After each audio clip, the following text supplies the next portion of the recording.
কথার মধ্যে 10 নম্বর যে কথাটা বলেছিলেন, এই লাস্ট কথাটা বলেছেন যে যার যেরকম ইনকাম সে তার ফ্যামিলির পিছনে খরচ করবে। নবী করিম সাল্লাল্লাহু আলাইহি ওয়াসাল্লামের এই কথাটা, এই যে একটা নবী করিম সাল্লাল্লাহু আলাইহি সাল্লামের অমূল্য বাণী, সেটা যদি একটা পুরুষ যদি মাথায় না রাখে এবং সংসার চালানোর চেষ্টা করে এটাকে এড়িয়ে, তাহলে যেটা বলেছিলাম যে সংসারে আর্থিকভাবে দেউলিয়া হয়ে পড়বে, এটাই স্বাভাবিক। আজকে আপনাদের সম্মুখে সূরা তাহরিম থেকে একখানা আয়াত এবং বুখারী শরীফ থেকে একখানা হাদিসের টুকরো আপনাদের সামনে পরিবেশন করেছি। আজকে যেটা বোঝাতে চাইব যে মহিলাদের দায়িত্ব কি আছে, মহিলাকে কেমন হওয়া উচিত, দাম্পত্য জীবন, জওজ ওয়া খালাকনাকুম আজওয়াজা। আল্লাহ রাব্বুল আলামিন বলছেন যে আমি মানুষকে সৃষ্টি করেছি, তোমাদেরকে সৃষ্টি করেছি জোড়া জোড়া করে। তাহলে একটা বীরভূমের মেয়ে মহিপুরার একজন ছেলের সঙ্গে তাকে জড়িয়ে দেওয়া হলো, এটাকে বলা হয় দাম্পত্য জীবন, এটাকে বলা হয় জওজ। অতএব একটা পাঠ ঠিক হলো আর আরেকটা পাঠ ঠিক হলো না, সে অন্য পথে চলছে, তাহলে কিন্তু সংসার মেনটেন করা খুব মুশকিল আছে। এখন স্বামী বলছে যে আজকে ডাল আর আলু সিদ্ধ দিয়ে আজকে দিনটা যাক, এগুলো দিয়ে আমরা দিনটা চালিয়ে দিব। কিন্তু স্ত্রী বলছে যে না, আজকে দেশি মুরগি একটা নিয়ে আসতেই হবে। তাতে ডালে বাড়াই করে উচ্চ বাচ্চ করে শুনিয়ে দিল। তাহলে এই জায়গাতে পুরুষটা নবী করিম সাল্লাল্লাহু আলাইহি সাল্লামের ওই যে বাণী, সেটা মাথায় রেখে সংসার চালানোর চেষ্টা করলো, আর স্ত্রীটা এমন কিছু উপদেশ দিল, আদেশ করলো যে সংসার দেউলিয়ার পথে। তাহলে এখানে কিন্তু সুখ আসবে না, এবং সুখ যদি না আসে তাহলে সমাজের মধ্যে একটা অশান্তি আসবে। সমাজকে তার বিচার করে দিতে হবে, আর কিছু হবে আর কিছু হবে। দুই পক্ষের যে একটা আত্মীয়তা, সেটা আস্তে আস্তে ঢিল হবে। অতএব সমাজের অশান্তির মধ্যে দিন কাটাবে, এইরকমটা যেন না হয়। মহিলা তার সাংসারিক জীবনে এইরকমটাই তাকে হওয়া উচিত। তার আগে এই কথাটা বলার আগে যে আয়াতটি আপনাদের সামনে তেলাওয়াত করেছি, সে আয়াতের তর্জমা হলো এই আয়াতের প্রেক্ষাপট অবতীর্ণ হওয়ার একটা অন্য কারণ আছে। যাই হোক, এই আয়াতে 8টি নবী করিম আল্লাহ রাব্বুল আলামিন 8টি গুণের কথা বলেছেন মহিলাদের ব্যাপারে। মুসলিমাতিন, মহিলাটা মুসলিম হতে হবে। মুসলিম যদি না হয়, তার আল্লাহর প্রতি যদি বিশ্বাস যদি না থাকে, তাহলে আল্লাহ রাব্বুল আলামিন তার দ্বিতীয় যে শর্ত সেটি বলছেন যে মুমিনা হতে হবে। তাহলে ইসলামী নিয়ে আসেনি, তাহলে মুসলিমই হয়নি, তাহলে মুমিনা কি করে হবে? তাহলে প্রথম নম্বর হচ্ছে ইসলাম নিয়ে আসতে হবে। ইসলাম নিয়ে এসে এবার সে যখন মুসলিমা হয়ে গেল, তাহলে ইসলামের রীতিনীতিগুলো তাকে মেনে নিতে হবে। মেনে নিয়ে তাকে শান্তি অর্জন করে তাকে পরিচয় দিতে হবে যে সে একজন মুমিনা। মুমিনা কি? কানেতাতি, এবং মহিলাটিকে ধর্মবর্তার আনুগত্যশীল, অর্থাৎ অল্পে তাকে সন্তুষ্টি প্রকাশ যেন করে, এইরকম তার ভিতরে গুণ থাকতে হবে। যেমন কানেতা কেন হতে হবে? এই যে প্রথমে যে উদাহরণটি দিলাম, যে স্বামী বলছে যে এইরকম ভাবে আজকে দিনটি চলে যাক ডাল এবং আলু সিদ্ধ দিয়ে, আর স্ত্রী বলছে যে তোমার যেদিন থেকে তোমার বন্ধনে এসেছি, বিবাহ হয়েছে তোমার সঙ্গে, সেই দিন থেকে আমি সংসারে সুখ পেলাম না। যা চেয়েছি সেটা মানে থেকেই গেছে, অভাব থেকেই গেছে। তোমার পক্ষ থেকে কোনোদিন আমি শান্তি অর্জন করতে পারলাম না। তাহলে এই যে মানে অল্পে সন্তুষ্টি হয় না, সুখের ভিতরে আপনার গাদার গাদা কাপড় একের পর এক, একের উপরে দুই, দুইয়ের উপরে তিন, তিনের উপরে চার, এইরকম ভাবে সিরিয়াল ভাবে কাপড় আপনার সাজানো আছে। কিন্তু ঈদের সময় যখন আসলো, ফের আবার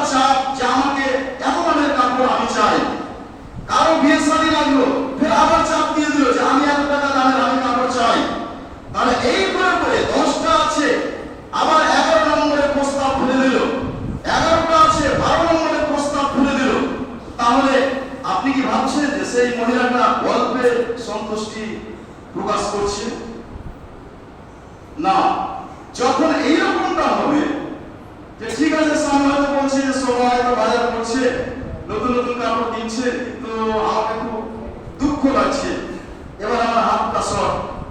এই কথাটা সম্পূর্ণ বাক্যটা স্বামীর মুখ দিয়ে বের হয়নি, তার আগেই স্ত্রী বলছে, মানে ও বুঝে গিয়েছে যে স্বামী কি বলতে চাইছে। তার স্ত্রী আগেই বলছে যে ঠিক আছে, এবার আমার লাগবে না কিছু, কেন শুকিয়ে যে সমস্ত কাপড়গুলো আছে সেগুলো তো ব্যবহারই আমি করি, তুমি এটা নিয়ে ভাবছো কেন? এই কথা যদি আগেই যদি বলে দেয়, তাহলে আপনি বুঝে যাবেন যে কানে তাতিন, ওই মহিলাটার ভিতরে অল্পে যে সন্তুষ্টি প্রকাশ, এই গুণটা তার ভিতরে আছে, আর এই গুণ তার ভিতরে থাকতে হবে। যদি মহিলার ভিতরে যদি না থাকে, তাহলে আর্থিকভাবে স্বামীটা কিন্তু দেউলিয়া হয়ে পড়বে। অতএব এই গুণটা থাকতে হবে। মা বোন, আপনারা শুনছেন এই যে সূরা তাহরিমের যে আয়াত, এই আয়াতটা যারা কোরআন পড়তে জানছেন, প্রত্যেকটা বাড়িতে পড়াতে চেষ্টা করলে আপনারা এটা বুঝতে পারবেন। বাংলা তর্জমা অহরহ কোরআনের বেরিয়ে গিয়েছে বিভিন্ন লেখকের। অতএব এই আয়াতগুলো বাংলাতে তর্জমা করে বোঝার আপনারা চেষ্টা করবেন। কানে বাতিন, মহিলা একটু অধৈর্য, এই কথাই ঠিক। সহ্য, ধৈর্য, এই যে শক্তিটা, এটা তাদের ভিতরে কম আছে। কিন্তু স্বামী স্ত্রীর মধ্যে টুকটাক যদি কিছু যদি হয়ে যায়, শ্বশুর শাশুড়ির সঙ্গে যদি হয়ে যায়, পাড়া প্রতিবেশীর সাথে যদি কিছু যদি হয়ে যায়, তাহলে রাগের মাথায় কিছু হয়ে যেতে পারে, এটাই স্বাভাবিক। কিন্তু সেটাকে মাথায় নিয়ে এবং ওই জিনিসটা আস্তে আস্তে বাচ্চা বের করে এবং সেটাকে একের পর এক মুখ থেকে বের করে, কর্মের মাধ্যমে সেটাকে বের করে, তার বাচ্চা বের করে সেটাকে অবরোধ করে তোলা এবং সমাজে একটা অশান্তি সৃষ্টি করা, পরিবারে একটা অশান্তি কলহ সৃষ্টি করা, এই যে এটা কিন্তু একজন মহিলার কাজ নয় বা একজন পুরুষের কাজ নয়। আল্লাহ রাব্বুল আলামিন সূরা তাওবার মধ্যে পুরুষদের 6টি গুণের কথা বলেছেন। তার মধ্যে এই যে তায়েবাতিন, প্রত্যাবর্তনশীল হতে হবে, মানে যা করেছি সেখান থেকে আমাকে ফিরে আসতে হবে, তওবা করতে হবে, এটা একটা গুণ থাকবে। কিন্তু একটা ঝামেলা হয়ে গেছে রাত্রে, তারপরের দিন সন্ধ্যা বেরিয়ে যাচ্ছে, এইবার স্বামীটা হতে দুটো লোককে ডেকেছে, ঘটক কিংবা সরকার বা সমাজের বুদ্ধিজীবী, তারপরে তিনি চাইছেন যে মিটমাট করে নেব, কিন্তু এমন ভাবে রেগে আছে যে ফেরাউনের মতো মনে হচ্ছে তার রাগ, তাকে নরম ভাষাতে যতই কিছু বলছে তার রাগটা মনে তত বেশি বাড়ছে। এই গুণ যদি পুরুষের থাকে, এই গুণ যদি নারীর থাকে, তাহলে কিন্তু শান্তি অর্জন করা যাবে না। কেন? তায়েবাত হতে হবে এবং তায়েবাত হতে হবে, এই গুণটা থাকতে হবে পুরুষ এবং নারীর মধ্যে।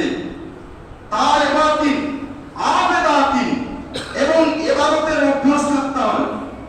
যেমন ইবাদতের অভ্যাস, সাওয়াল মাস চলে গেল, খুতবায় শুনেছি ইমাম সাহেব বলেছেন 6টি রোজা করতে গেলে এই নেকি, মহরমে 2টি রোজা করতে গেলে এই নেকি, কিন্তু এইগুলো ভুলক্ষেপি করে না, অভ্যাসই করে না, সেটাকে পাত্তাই দেয় না।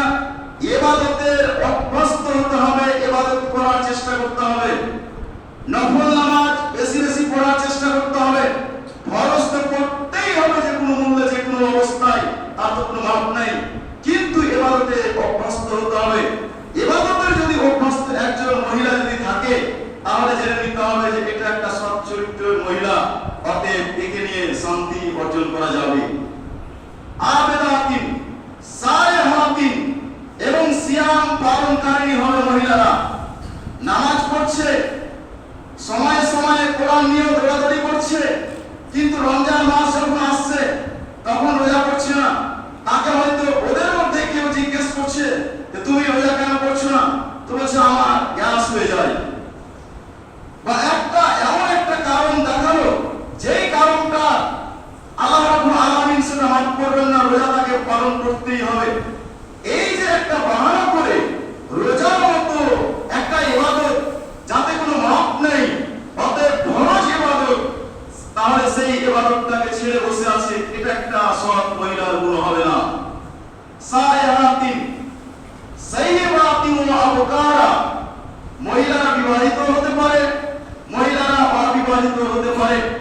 বলেছিলাম শুরুতে আল্লাহ রাব্বুল আলামিন এই আয়াতটা অবতীর্ণ করেছেন, তার একটা প্রেক্ষাপট আছে, এখানে একটা ঘটনা আছে। ঘটনাটা হচ্ছে এই, নবী করিম সাল্লাল্লাহু আলাইহি ওয়াসাল্লামের স্ত্রীরা তারা দুই দলে বিভক্ত হয়ে গিয়েছিল, 9 জন স্ত্রী কিংবা 11 জন স্ত্রী। এই যে এই স্ত্রীগুলো দুই ভাগে বিভক্ত হয়ে গেল। একটা দল হলো মা আয়েশা, একটা দল হলো মা হাফসা, এবং দুজনেই একটা বিচক্ষণ। এই যে বিচক্ষণ স্ত্রী, তারা দুই দলে বিভক্ত হয়ে গেল।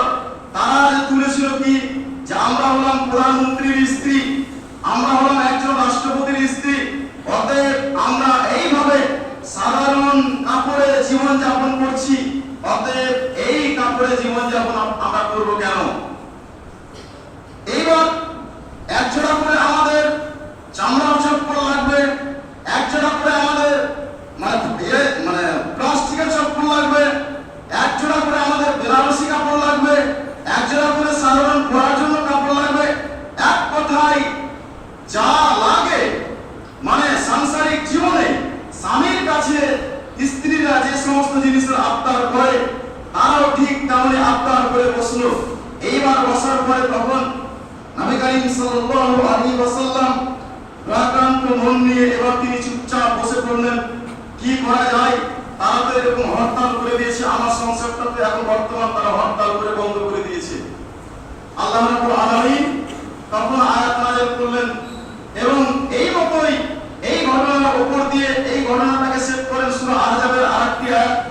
যাই হোক, দুটি আয়াত, এই যে আয়াতটা আল্লাহ রাব্বুল আলামিন নাযিল করে দিয়ে তখন বলছেন, আর আয়াতের শুরুতে যেটা আছে, আসা রাব্বুহু আইয়ুবদিলাহু খায়রান, যে হতে পারে আল্লাহ রাব্বুল আলামিন তোমরা যে গুণ নিয়ে নবী করিম সাল্লাল্লাহু আলাইহি সাল্লামের সঙ্গে তোমরা আছো স্ত্রী হিসাবে, এর থেকে ভালো স্ত্রী নবী করিম সাল্লাল্লাহু আলাইহি সাল্লামকে আল্লাহ রাব্বুল আলামিন দিয়ে দিতে পারেন।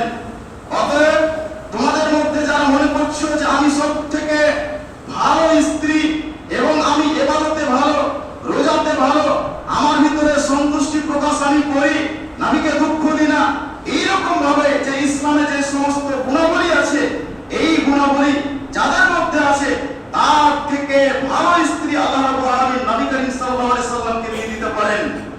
স্ত্রীগুলো হবে কেমন? এই যে 8টা কথা যে বর্ণনা করলাম, এই 8টা গুণের অধিকারী তারা হবে, আর এইরকম স্ত্রী নবী করিম সাল্লাল্লাহু আলাইহি সাল্লামকে আল্লাহ দিতে পারেন। এবার টনক পড়ে গেল মাথায়। তারা তো একদম চালাক এবং চতুর মহিলা ছিলেন। এবার তারা ভেবে গেলেন যে এই আয়াতটা নাযিল হয়েছে, তার মানে কি আল্লাহ রাব্বুল আলামিন আমাদের মাথায় এটা মারছেন, অতএব আমরা কি করি, সাবধান হয়ে যাই। এবার নবী করিম সাল্লাল্লাহু আলাইহি সাল্লাম কোন স্ত্রীকে চান না যে তালাক দিয়ে বাড়ি থেকে বের করে দিবেন। এবার মা আয়েশা তাদের মধ্যে ছিলেন বেশি চালাক, এবং তিনি ভাবতে পারতেন যে আমাকে এতগুলো স্ত্রীর মধ্যে বেশি ভালোবাসেন নবী করিম সাল্লাল্লাহু আলাইহি সাল্লাম। এইবার তিনি পার্সোনাল নবী করিম সাল্লাল্লাহু আলাইহি সাল্লামকে বলছেন যে হুজুর, আপনি আমাকে যা দিচ্ছেন, এই খরচ বরচ, এই খাওয়া, এই পোশাকের উপরে আমি সন্তুষ্টি অর্জন করছি, আমি সন্তুষ্টি প্রকাশ করছি, এবং আপনার বন্ধনে আমি থাকতে চাই। কিন্তু এই যে আমার মতটা যে আপনার সামনে আমি ব্যক্ত করলাম, এই মতটা কিন্তু আপনি অন্যান্য স্ত্রীদের সামনে কিন্তু আপনি বলেন না। তার মানে প্রেমটা দেখেন কোথায় যাচ্ছে। তার মানে আমি থেকে গেলাম, মানে আমি থেকে যাব নবী করিম সাল্লাল্লাহু আলাইহি সাল্লামের কাছে স্ত্রী হিসাবে, আর বাকিটি তখন বলবে কি যে না, আমরা কোনো মতেই মানব না, এইরকম খাবার নিব, এরকম পোশাক নিব। এইবার নবী করিম সাল্লাল্লাহু আলাইহি সাল্লাম তখন কি করবেন? তাদেরকে ছেড়ে দিবেন। যাই হোক, এবার আমি একাই নবী করিম সাল্লাল্লাহু আলাইহি সাল্লামের কাছে থেকে যাব। নবী করিম সাল্লাল্লাহু আলাইহি সাল্লাম বললেন যে না, এত বড় একটা কাজ, এইরকম বিশ্বাসঘাতক হিসাবে আল্লাহ রাব্বুল আলামিন আমাকে পৃথিবীতে পাঠাননি। অতএব তারা যদি জিজ্ঞেস করে যে আয়েশা কি বলছে, হাফসা যদি জিজ্ঞেস করে যে আয়েশা কি বলছে, সাউদা যদি জিজ্ঞেস করে যে আয়েশার মতামতটা কি, তারা যদি জিজ্ঞেস করে, তাহলে আমি বলে দেব যে আয়েশা এরকমটা বলছে যে আপনার উপরে আমি সন্তুষ্ট অর্জন করেছি এবং আমি সন্তুষ্টি প্রকাশ করছি। যাই হোক, এই ঘটনা ঘটেছিল, এরই পরিপ্রেক্ষিতে এই আয়াতটা নাযিল হয়েছে। কিয়ামত পর্যন্ত আটটা গুণের কথা বলা হয়েছে, এই আটটা গুণ মহিলাদের মধ্যে আসতে হবে। যদি আটটা গুণ যদি না আসে তাহলে কিন্তু অশান্তি বিরাজ করবে। দাম্পত্য জীবনে আর একটা জিনিস সেটা যে অল্পে যখন সন্তুষ্টি প্রকাশ করে না মহিলারা, তখন এবার কি করে, তার মন মতো যখন হয় না, খাওয়ার দিকেই হোক, তার যে কোনো আবদার কে মাথায় রেখে হোক, যখন তার মন মতো হয় না, তখন স্বামীটার সঙ্গে এসে কি করে, গা এড়িয়ে চলার চেষ্টা করে। স্বামী হিসেবে আপনার কর্তব্য তাকে এই সমস্ত কথাগুলো তাকে বুঝিয়ে তুলতে হবে। মা বোন আপনারা শুনছেন উপর থেকে, আপনার কর্তব্য এটাকে মেনে নিতে হবে। তাহলে এই নবী করিম সাল্লাল্লাহু আলাইহি সাল্লামকে একজন সাহাবী জিজ্ঞেস করলেন, আইয়ুন নিসায়ে আব খায়রুন, হে নবী সাল্লাল্লাহু আলাইহি সাল্লাম, সবথেকে উত্তম মহিলাকে? নবী করিম সাল্লাল্লাহু আলাইহি সাল্লাম উত্তর দিলেন, আল্লাতী তাসুররুহু ইযা নাজারাত, যখন একজন মহিলা, একজন স্ত্রী তার স্বামীকে দেখেই যা হয়েছে হোক এবং যা আবদার রেখেছে সেটা পূর্ণ হয়েছে বা হয়নি, এইরকম তার মনের ভিতরে যাই থাক না কেন, তার স্বামীকে দেখে যে মুচকি মেরে যে হেসে দেয়, ওই স্ত্রীটা, ওই মহিলাটা সব থেকে ভালো। আবদার পূর্ণ হয়নি বলে স্বামীর সঙ্গে এড়িয়ে চলা, তার সঙ্গে কথাবার্তা না বলা, এইরকম একটা মনোমালিন্য যদি ভাব যদি থাকে, আর সেই অবস্থায় যদি মারা যায় স্ত্রীটা, তাহলে আল্লাহ রাব্বুল আলামিনের নবী বলেছেন তার ভবিষ্যতে পরিণাম খুব খারাপ আছে। অতএব মা বোন সর্বক্ষণ সর্ব অবস্থায় সব সময়ের জন্য চেষ্টা করবেন যে অমিল থাকার চেষ্টা করবেন না। হযরত ফাতেমাকে নবী করিম সাল্লাল্লাহু আলাইহি সাল্লাম এতটা ভালোবাসতেন, তার একজন কন্যা, তার মেয়ে হযরত আলীর সঙ্গে বিবাহ দিয়েছিলেন, তার চাচাতো ভাইয়ের সঙ্গে। অমিলের কথা নবী করিম সাল্লাল্লাহু আলাইহি সাল্লামের কানে যখনই আসলো, নবী করিম সাল্লাল্লাহু আলাইহি সাল্লাম তাদের বাড়ি গেলেন। এইবার বাড়ি গিয়ে হযরত আলী এবং মা ফাতেমার মধ্যখানে নবী করিম সাল্লাল্লাহু আলাইহি সাল্লাম জজ হিসেবে ধরেন তবু, শ্বশুর হিসেবে ধরেন তবু, বাবা হিসেবে ধরেন বা নবী হিসেবে ধরেন, যে কোনো হিসেবে ধরেন, মধ্যখানে বসে তাদের সঙ্গে গল্প করতে লাগলেন। এবং তাদের দুজনের মধ্যে যে একটা মনোমালিন্য যে ভাব যে তৈরি হয়ে আছে, তাদের মাথাটাকে হালকা করে তাদেরকে মিল করার চেষ্টাতে নবী করিম সাল্লাল্লাহু আলাইহি সাল্লাম ছিলেন। দুর্ভাগ্যের কথা, এই সমস্ত হাদিস, এই সমস্ত যে আটটা গুণের কথা যে কোরআন থেকে বললাম, আজকে যে নতুন বলছি তা নয়, এগুলো আমরা প্রায় শুনে থাকি। কিন্তু আমরা যদি দেখে নিই যে একটা সংসারে একটা অমিল চলছে, মনোমালিন্যতা ভাব, এবং সেই সংসারে একটা আগুন জ্বলছে, পার্শ্ববর্তী বাড়ির লোকজন আরো আমরা কি করি, ওর স্ত্রীটার সামনে একরকম কথা, তার স্বামীটাকে আর রকম কথা, এবং এটা আমরা প্রায় ভালোবাসি যে তাদের দাম্পত্য জীবন যেন নষ্ট হয়ে যায়। অতএব এইরকমটা, এই অভ্যাসে যে আমরা জড়িয়ে আছি, এরকম অভ্যাস যেন আমাদের যেন না থাকে, আমাদেরকে সজাগ হতে হবে। মহিলাদের যে গুণ, যে হাদিসটা আপনাদের সামনে পরিবেশন করেছিলাম, তা হচ্ছে এই হযরত আবু হুরায়রা তিনি বর্ণনা করছেন, নবী করিম সাল্লাল্লাহু আলাইহি সাল্লাম বলেছেন, আল-মারআতু ইযা সাল্লাত খামসাহা, একজন মহিলা যখন নামাজ যখন কি করবে, আদায় করবে, বিশেষ করে 5 ওয়াক্তের নামাজ, আল-মারআতু ইযা সাল্লাত খামসাহা ওয়া তাকবালাহা, এই জায়গাতে একটু কথা বললাম, তা হলো এই সেই মহিলাটা যখন তার স্বামীর কথা মতো যখন চলবে, ওয়া তাকবালাহা ওয়া সামাত সাহরাহা, বিশেষ করে রমজান মাসের 30টি রোজা যখন সে পালন করবে, ওয়া সামাত সাহরাহা ওয়া সানাত ফারজাহা, এবং বিশেষভাবে তার লজ্জা স্থানের হেফাজত করবে। স্বামী নাই, আমার জন্যই ভেবে নিতে হবে মহিলাকে, স্ত্রীটাকে ভেবে নেওয়া উচিত যে স্বামীটা আজকে যে বোম্বাইয়ে পড়ে আছে, দিল্লিতে পড়ে আছে, একমাত্র আমার খরচ বহন করার জন্যই, আমাকে খুশি রাখার জন্যই, আমার চাওয়া পাওয়াকে পূর্ণ করার জন্যই সে বোম্বাইয়ে পড়ে আছে। অতএব তার উচিত হবে মাথার চুল থেকে নিয়ে পায়ের তলা পর্যন্ত এই যে স্ত্রীর যে দেহটা, এই দেহটা হচ্ছে সম্পূর্ণ স্বামীর।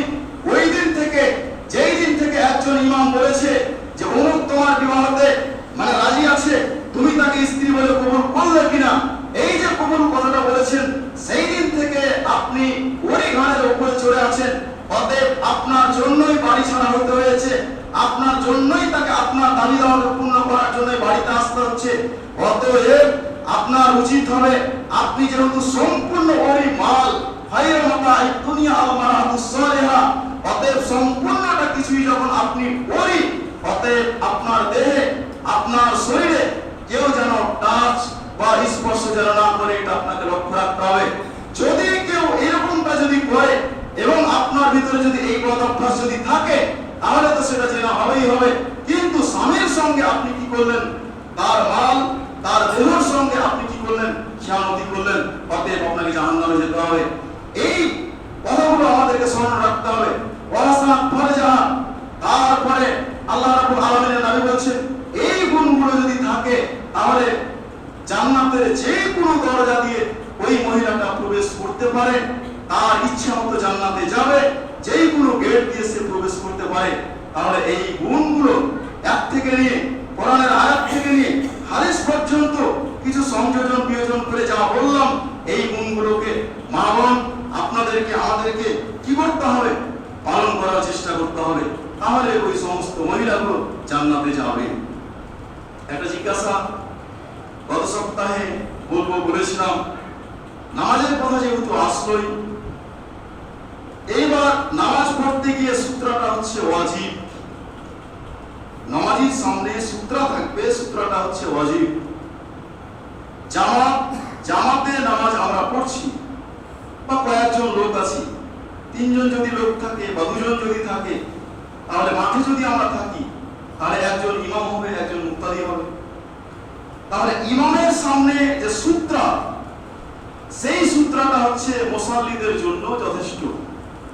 একের পর এক মুসাল্লি লাগতে লাগতে লাগতে লাগতে কাতার আপনার বড় হয়ে গেছে, কিন্তু ইমামের সামনে যে সূত্রটা আছে সেই সূত্রটাই হচ্ছে আপনার যথেষ্ট। সূত্রাতুল ইমামের সূত্রাতুল মুসাল্লি, ইমামের সূত্রটাই হচ্ছে মুসাল্লিদের সূত্র। ইমাম যখন সালাম ফিরে দিবেন এবং তারপরে আপনি যে নফল বা সুন্নাত নামাজগুলো পড়বেন, তখন আপনার ক্ষেত্রে আবার আপনাকে কি করতে হবে? যেমন নামাজের শর্ত আছে সেই শর্ত অনুযায়ী আপনাকে নামাজ পড়তে হবে। তার মধ্যে একটা হলো সূত্র। এইবার বুখারী শরীফে যে হাদিসটি এসেছে, সূত্র কত দূরে থাকবে? আধা। এটা হচ্ছে বুখারী শরীফের হাদিস। আমার সাজদার জায়গা থেকে আধা দূরে কি থাকবে? সূত্র থাকবে। ইমাম বুখারী রাহিমাহুল্লাহ 1 লাখের উপরে হাদিস মুখস্থ ছিল। বুখারী শরীফে 7275টি হাদিস নিয়ে এসেছেন। 1 লাখের উপরে হাদিস মুখস্থ ছিল। বুখারী শরীফের মধ্যে 7275টি হাদিস নিয়ে এসেছেন। তাহলে এতগুলো হাদিস তাহলে কোথায় গেল? তার মানে নিশ্চয়ই সহিহ হাদিসগুলো আছে, সেটা অন্যান্য হাদিস আছে। সবথেকে বেশি হাদিস মুখস্থ ছিল মুহাদ্দিস হিসেবে বড় যিনি সম্মান প্রদর্শন করা হয়, তিনি হচ্ছেন ইমাম আহমদ বিন হাম্বল। মুস্তাদরাকে হাকিম